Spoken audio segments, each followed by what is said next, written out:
So Niger Republic just announced today that it recorded a very, very big counter-offensive victory against the jihadi in the Tilaberi region. And in this operation, 94 jihadists were liberated. I mean, completely liberated. KIA. Now, several were captured alive. Now, that is the major icing on the cake. They were captured alive. But ladies and gentlemen, without no further ado, let's watch this video.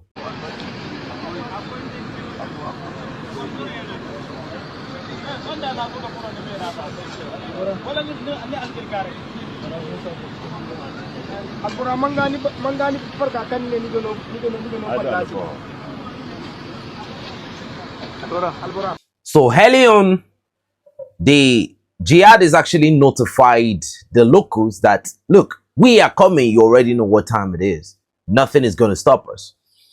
A lot of people have actually complained that this had been as a result of, the rehabilitation of these jihadists, that it has actually emboldened some of them that, look, even though whatever the case may be, we get clemency. Like at the end of it all, we will still be rehabilitated. So you are against all odds. But this time around, the locals actually informed the authorities, and the Nigerian security network actually prepared for close combat, because there was no way they would have done this. But immediately the locals gave them the information, they needed some level of credibility to the intels that was shared to them by the locals. So they sent in the Axon God drone, according to the information we got. Now, the Axon God drone has the capability of reconnaissance, intel, and surveillance. So now you already know that sometimes when they send this Axon God drone, it's actually for surveillance. But if the situation becomes very desperate, everything goes airborne kinetic. So they actually spotted several jihadists. They were advancing on their motorcycles. Some of them were advancing on foot. Some of them were advancing on pickup trucks. So, and they were ready, because they were really, really ready. They were very, very armed. And you could see from some of the loot that was recovered, you could see their mag chain all over them, So the Axongo drone actually started working the way it should. And before you know it, the Axongo drone actually has two particular heavy TNT, munitions. And after dropping this guided munitions, majority of these elements were liberated.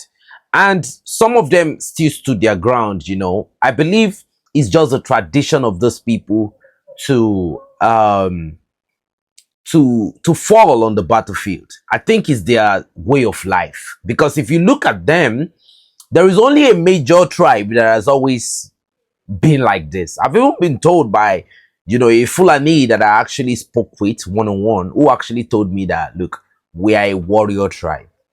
We don't value luxury and all of that. What they believe in is fighting and conquering territory. So, some of them had that gall in them to still stand, and even in the face of the desperate reality that was very, very, that was heading towards a catastrophe, they stood and they engaged the Nigerian infantry. And the Nigerian infantry were well organized, they were prepared, and it was a clear definition of annihilation. So many of them got liberated, and some of them were trying to escape, but they realized that the direction they are trying to flee to, according to information, there were Baraktia Kinshi drones that actually accompanied the Songo drone that actually dropped several TNTs too. According to intel, some of them were able to still scramble their way out of Seine. The Barakta Kinshi drone guided TNT is not really as effective as the Axongo drone. So some of them were able to, but majority were actually liberated. And right now, as we speak, they will be taking ill from carve on, in the gate of Valhalla, you know, because without taking that ale from calf horn, you can't make it into Valhalla, you know. So they're actually battling with their Valhalla right there in the golden sand of Niger Republic. So moving forward, so what we discovered was that several of these elements actually surrendered. Now, a lot of people actually told me this morning in our intelligence community that they surrendered because they actually knew that it was better for them to surrender than to, you know, continue fighting. Now, before we move forward, there is a particular commander that was actually captured in this operation. He surrendered. Now, that's a very big shame on him because he should live by example. You know, many of those brainwash young jihadists actually gave, you know, they paid the ultimate price. Why he surrendered. So what type of ideology is he sending to? Is he selling to them? Has he been selling to them all along, you know? He should have advised them to surrender, you know. The simple thing is they should just give up the fight, because what is the point if your commander in the Tilaberi region can surrender to the Nigerian armed forces? So he was actually caught, he was blindfolded. He's one of the guys that you actually saw on the video the other time. Now, a lot of people have been saying that, look, this type of surrender should not be a kind of surrender that should be, you know, that should hold some credibility to it, because they didn't surrender out of goodwill. You know, they surrendered on the line of contact because they were actually overwhelmed. They actually saw that the reality was very catastrophic. And if they did not surrender, you know, out of many options they were able to assess, surrendering was just like the only lenient option for them in that, you know, operation. And now, you know, we now have the Sahelian courts after the Alliance of Sahel actually, you know, moved out of the International Criminal Court. So they've now created their own Sahelian Criminal Court. Now the question is, what are the rules and the regulation? What are the doctrines of the Sahelian court? How would they approach cases like this? Most especially for the fact that these people did not surrender out of goodwill. They surrendered because they were overpowered, right? So several equipment were recovered, multiple PKMs, some, you know, equipment that were mounted on, you know, trucks, pickup trucks were actually recovered. And several RPGs were recovered from this element. An AK-103 was recovered. Several AK-47s were recovered. And about 400 AK-47 mags were recovered. So, ladies and gentlemen, you actually know that what they were intending to do is actually to run over the troops if they had the opportunity and the ability to. So, by the end of the day, they were proved wrong, because the only way you can actually test your capabilities no other place than the line of contact. So a lot of people have been arguing it too, that the humanitarian part of it needs to be put into consideration. That, you know, there are humanitarian laws that guide even these jihadists, as even if you capture them, no matter what they must have done, that according to international law, they should be well fed, they should be treated well. And they said, based on international law, rehabilitation is the next stop once they surrender.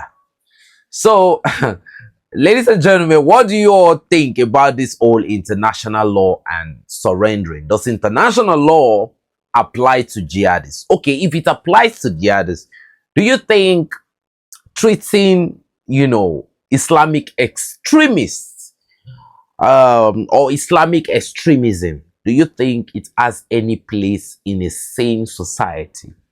Not to even talk of international law application. So this will only send the message to the jihadists.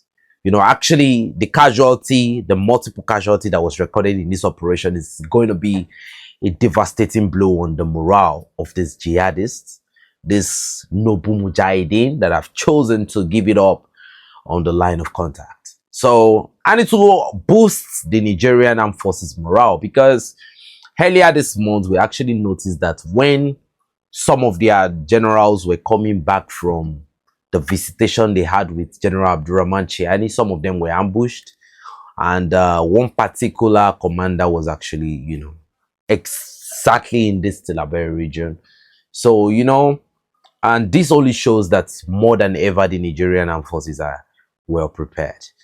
And the good side of it is that most of the ground equipment that the Nigerian armed forces actually you know, deployed were made in Niger.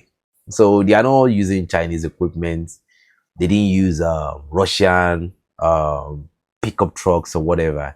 Most of these vehicles, they were light armored vehicles. According to the information we're given, they were made in Niger. So, ladies and gentlemen, what do you think?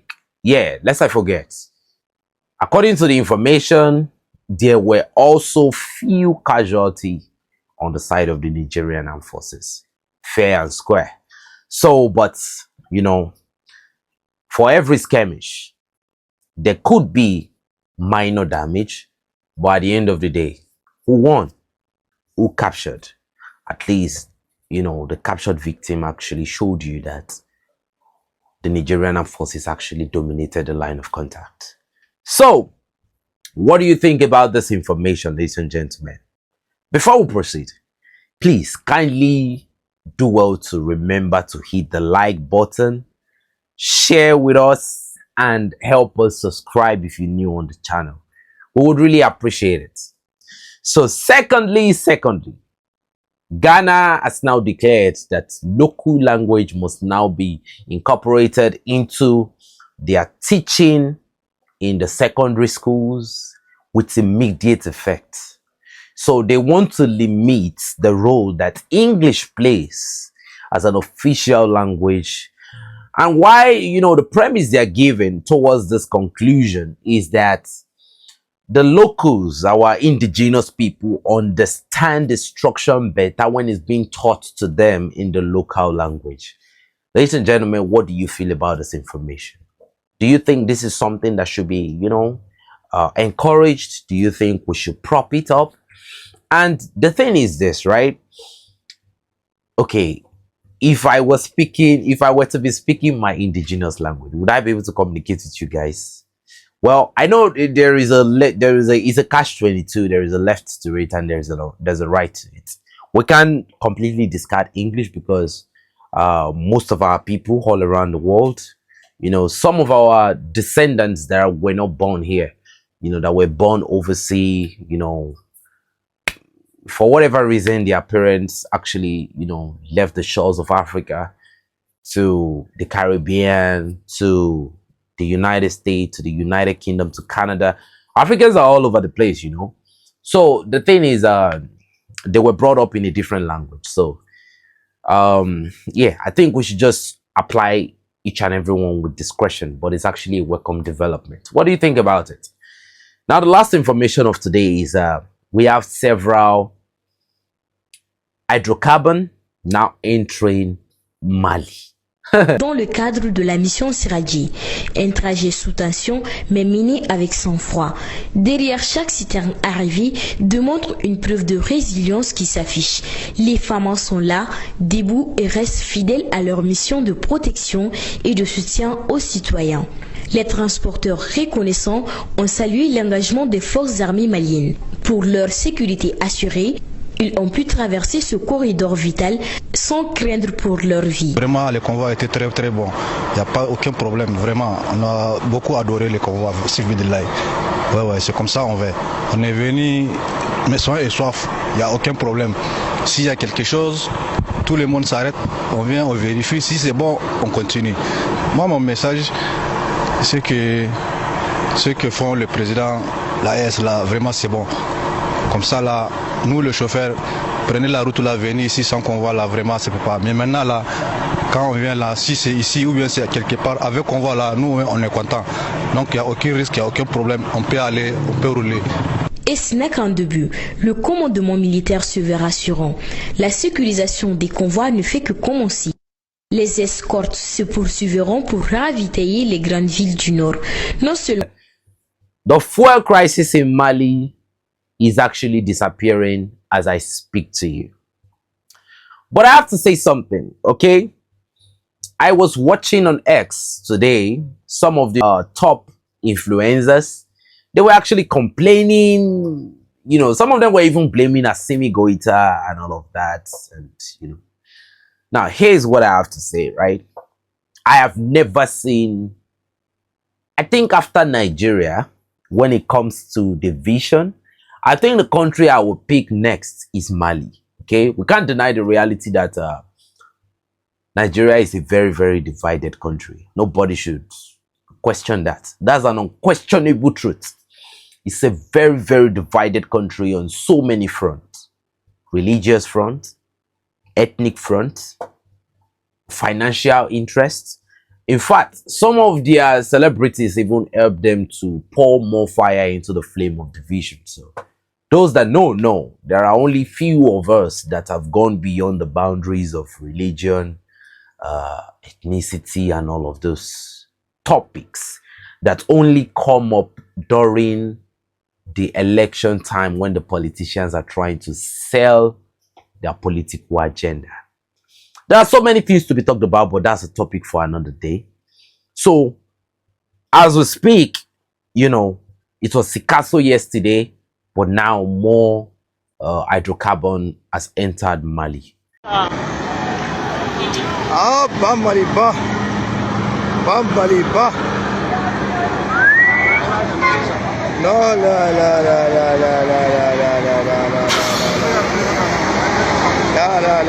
So for me, I think Assimi Goita is really doing a lot. You know, Assimi Goita is not only facing pressure from the Western imperialists, he's not only facing pressure from the jihadists, he's actually facing pressure from some of the Malian people. I don't know. Yeah, he's actually facing pressure from some of the Malian people. I can't lie about that. That's why I continue to give a very, very firm support to Burkina Faso, because you have a people. Burkina Faso is a unit, okay? But in Mali, you know, you have this side talking about, yeah, but majority of the Malian people support him. But I think the fuel blockade has actually made some people lose their character. And what they did not understand was this, right? The people were the targets, okay? Assimi Goita was not the target. You, the civilians, were the targets. They created a fuel blockade so that you can shout. So a lot of people have been coming up with this talk of Mali actually had an agreement to offer a gold mine.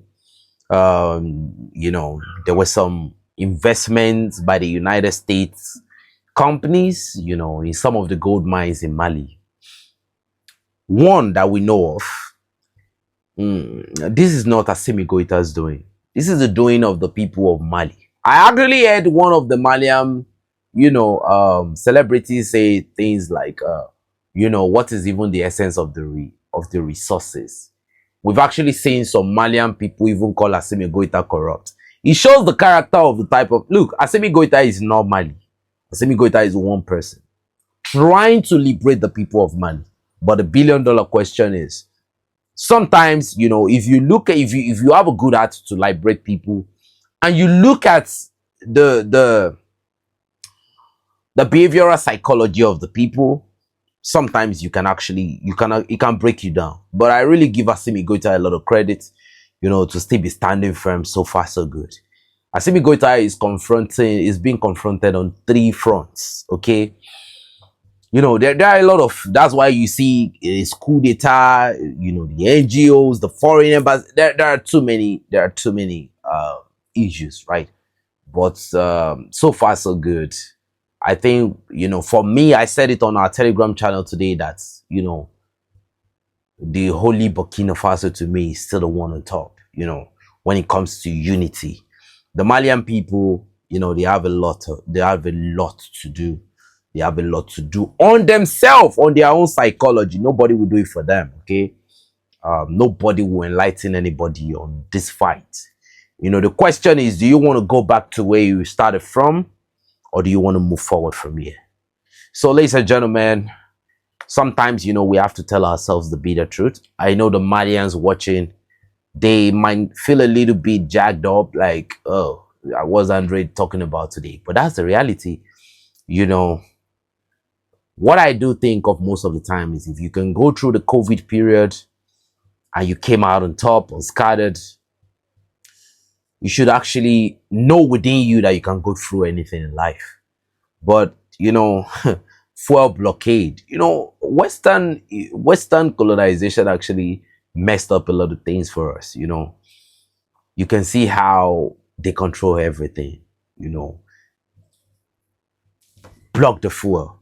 And now that after it's simple. After the gold agreement, the gold mining agreement was done, gradually, we heard that they've lifted the name of Mali from, the red zone. Then from there, fuel started entering. Can't you get it?